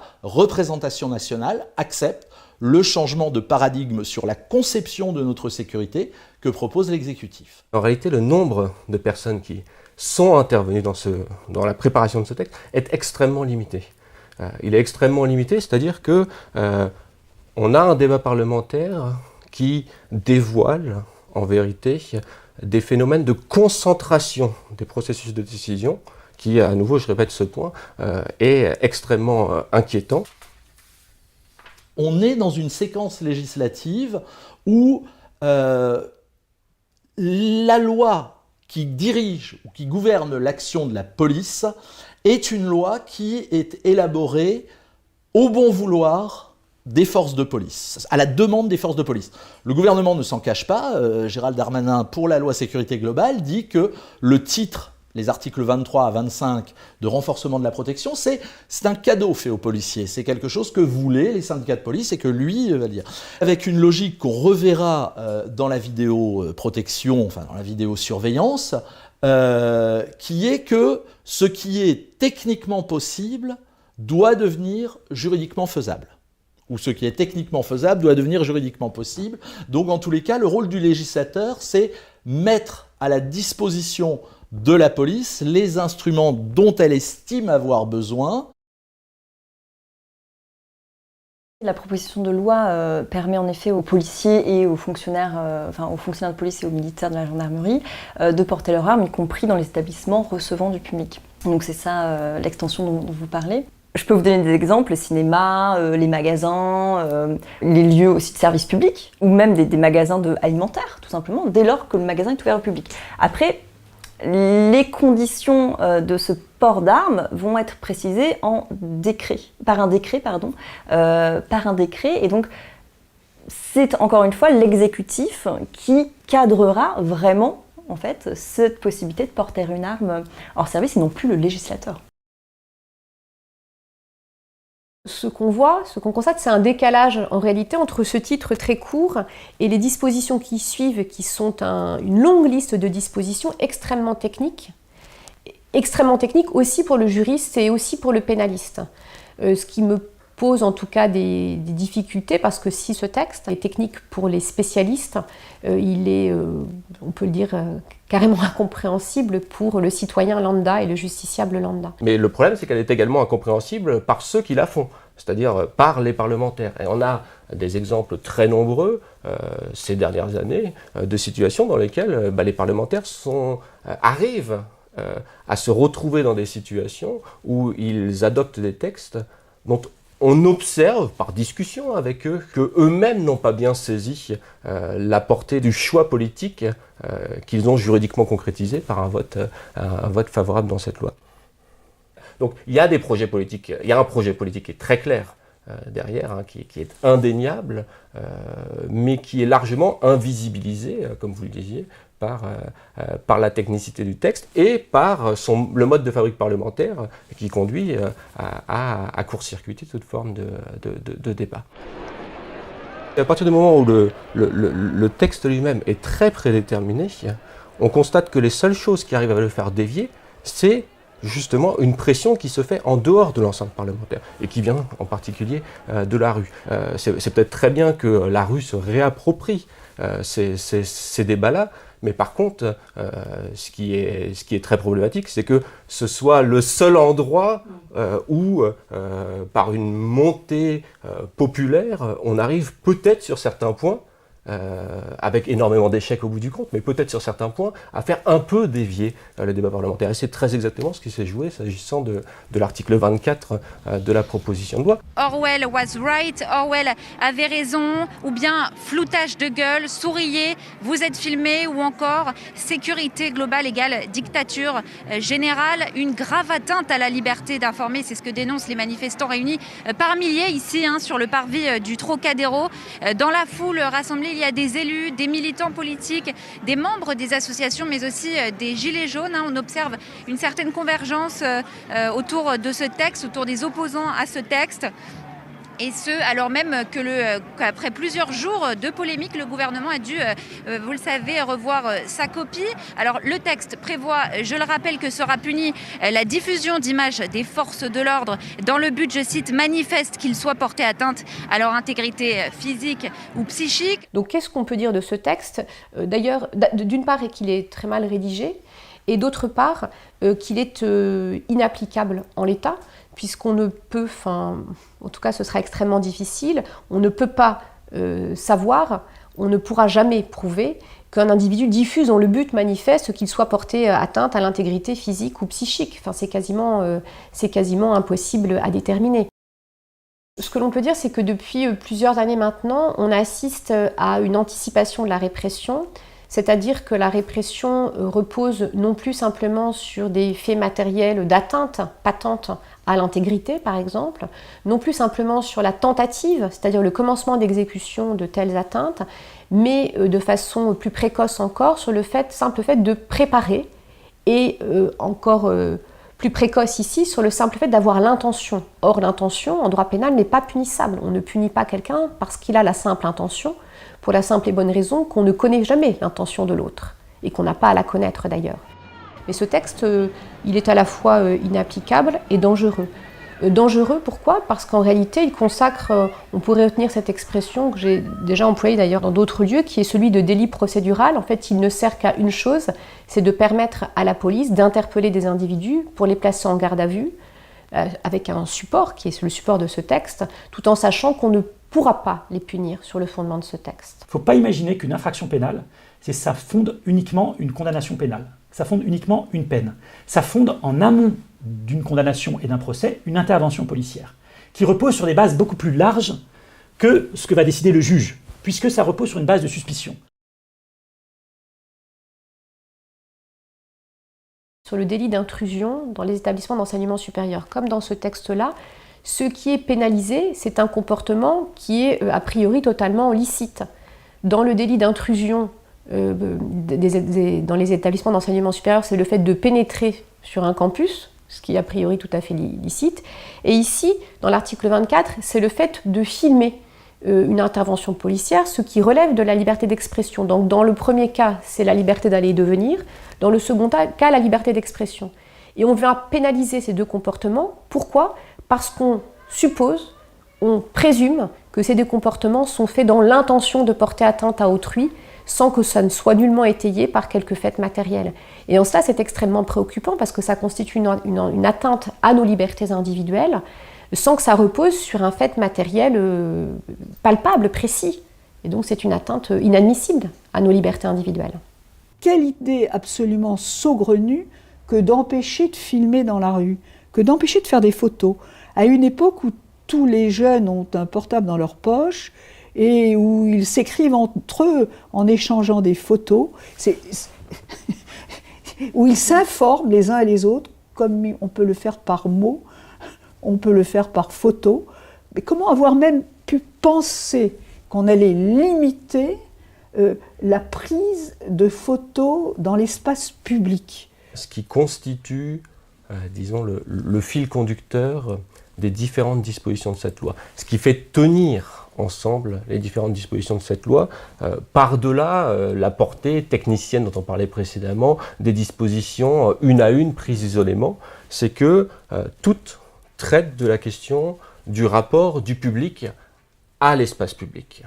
Et toutes ces dispositions, qu'il s'agisse des questions de police municipale, des questions de sécurité privée, des questions de vidéoprotection par la voie aéroportée, la question des drones, etc., eh bien, tous ces dispositifs techniques-là ont pour point commun d'augmenter la surveillance et la répression dans l'espace public.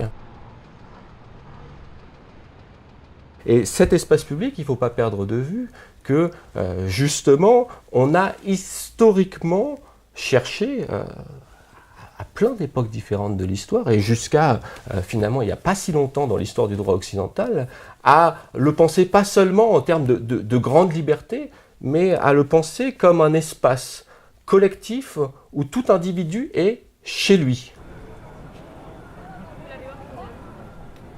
Et en particulier, ça signifie qu'il y a une dimension collective, intrinsèque, dans les usages de cet espace public-là, qui peut se traduire de multiples manières, et ça, on en a véritablement perdu la conscience et la technique aujourd'hui, qui peut se traduire, par exemple, dans une liberté, effectivement, ça c'est une conséquence de la qualité d'espace public, dans une liberté d'aller et venir, mais une liberté d'aller et venir aussi, y compris anonymement. Je vais employer des mots à gros sabots là, mais cette dimension de choses communes nécessairement, sur laquelle tous nécessairement ont des droits pris tous ensemble et dont nul ne peut être spécifiquement isolé, c'est une idée qu'il nous faut vraiment retrouver, parce que c'est cette idée-là qui est, plus encore que les libertés de chacun prises isolément, c'est une idée qui est directement mise en danger par une proposition de loi comme la sécurité globale, où justement c'est cet espace-là qu'on va quadriller de manière extrêmement précise en créant des séparations entre les individus, ceux qui auront le droit d'en user, ceux qui n'auront pas le droit, en multipliant les dispositifs de surveillance sur pourtant un espace dont, en principe, nul ne devrait être, par principe, exclu. La défenseure des droits a d'ailleurs souligné que les dispositifs pouvaient conduire à la privation totale de la liberté, par exemple de la liberté de manifester. Pourquoi ? Parce que le drone peut être perçu en soi en tant qu'outil, en tant qu'instrument d'intimidation. Et puis parce que cette surveillance peut dissuader en réalité les personnes de manifester, parce qu'elles ne savent pas ce qu'on va faire des données, de ces images qui vont être collectées. La rue, elle est à nous. J'insiste sur cet aspect-là parce qu'on peut croire que c'est de la rhétorique, mais en réalité c'est très sérieux sur le plan juridique. C'est des siècles et des siècles de construction du droit public que d'arriver à concrétiser juridiquement cette idée que la rue, elle est à nous. Si vous êtes d'accord avec moi pour dire que cette proposition de loi a un enjeu central qui est très matériel, qui est la question de l'espace public, eh bien, il est particulièrement fort d'observer qu'à l'occasion des discussions sur ce projet de loi, sur cette proposition de loi, excusez-moi, eh bien, cette liberté de manifestation a tout particulièrement été bafouée. Alors, elle est bafouée depuis longtemps. C'est-à-dire que le citoyen est considéré comme une menace, un ennemi, et particulièrement le citoyen dans l'espace public, le citoyen qui manifeste. C'est vraiment le préfet allemand disant à une manifestante « Nous ne sommes pas dans le même camp ». Oui, je suis gilet jaune. Il est interpellé par une habitante. Nous ne sommes pas dans le même camp, madame. Ça fait plusieurs années qu'on observe un phénomène nouveau qui consiste du côté, pour ce qui concerne la ville de Paris, de la préfecture de police de Paris, de s'opposer dans certaines situations particulières à ce que les manifestations puissent librement déterminer elles-mêmes leur parcours et au contraire à les ramener à des simples rassemblements statiques. On avait observé ça à la fin de la contestation en 2016 sur la loi travail, où les dernières manifestations étaient contraintes à des rassemblements statiques dans des lieux totalement fermés, par des barrières entourées de policiers.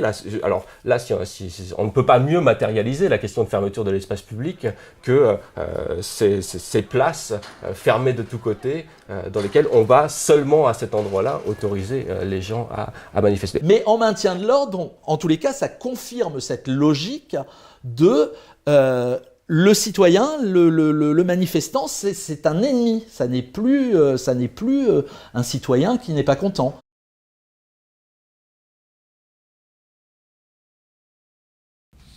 Dernier point sur la loi, c'est cette disposition qui veut donc que les individus qui seront condamnés pour une infraction dirigée contre les forces de l'ordre seront privés de toutes les mesures automatiques d'aménagement de peine. Il existe dans le Code de procédure pénale un dispositif particulier qu'on appelle le crédit de réduction de peine qui bénéficie à toute personne qui a été condamnée à une peine privative de liberté. Et ce mécanisme signifie quoi concrètement? Il signifie que par mois ou par année passée en prison, tout individu bénéficie automatiquement d'une remise qui se comptabilise en jours ou en mois selon le temps passé en prison, qui est donc une remise automatique.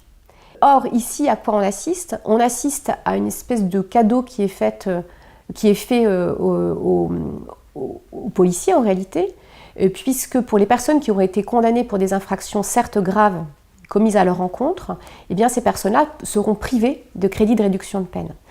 J'allais dire, ça ne s'est jamais vu. En fait, ça s'est déjà vu, ça ne s'est vu qu'une seule fois dans l'histoire de l'exécution des peines, puisque la loi du 21 juillet 2016 a introduit cette privation des crédits de réduction de peine pour les terroristes. Ça veut donc dire, mais c'est ce que revendique le ministère de l'Intérieur, que voilà, on assimile l'individu violent avec le policier à un terroriste. Et donc on continue ce cheminement qui n'est pas contesté non plus par le parquet national antiterroriste, cette idée que ceux qui sont violents avec les policiers, à un moment, doivent peut-être supporter les qualifications terroristes. Que dire en bref, je pense que cette loi qui a ajouté au surveiller et punir de Michel Foucault le surveiller, punir, surveiller, et pour arriver à surveiller, punir et surveiller encore. J'ai le sentiment comme ça, de cette course-poursuite à toujours vouloir donner plus de moyens à la police, plus de moyens à l'autorité judiciaire, plus de moyens au pouvoir public pour contrôler, pour surveiller, pour prévenir la délinquance. Celle-ci, évidemment, ne va pas disparaître. La délinquance n'a disparu d'aucune société à aucun moment de l'histoire. Et comme le disait Durkheim, le crime est un phénomène normal. Et la criminalité est un phénomène normal dans toutes les sociétés. Donc, on est là, au nom de cette lutte d'une sorte d'idéal de degré zéro de la délinquance, à rechercher toujours un moyen supplémentaire, toujours un moyen de surveillance, de contrôle. Le résultat ultime, c'est effectivement une société totalitaire. C'est-à-dire le résultat ultime, c'est la surveillance effectivement de tout citoyen du matin jusqu'au soir. Là, effectivement, peut-être qu'il y aura des résultats, mais ce sera au prix d'une société orwellienne 1984. Je trouve vraiment regrettable que dans un contexte qui est extrêmement anxiogène, qui est déjà en soi liberticide, puisque l'on a des atteintes à la vie privée, à la liberté d'aller et venir, à la liberté de manifester, c'est dans ce contexte qu'on choisit de discuter au Parlement d'un texte qui est encore plus liberticide et qui va ancrer donc des mesures dans le droit commun cette fois, dans le droit commun et plus dans un état d'urgence, mais dans le droit commun. Et par ailleurs, ce mouvement, au lieu de créer de la sérénité, en réalité, il crée de l'angoisse. En osant ce titre, sécurité globale, alors qu'il y a de dangereux partages de compétences entre trois formes de police, franchement, là encore, il y a de la malhonnêteté à l'égard des citoyens. C'est ne pas respecter les citoyens dans leur intelligence. Et c'est leur faire peur. C'est leur promettre un mirage. Pour moi, c'est une loi mirage, voilà. Pas en rupture, mais une loi mirage.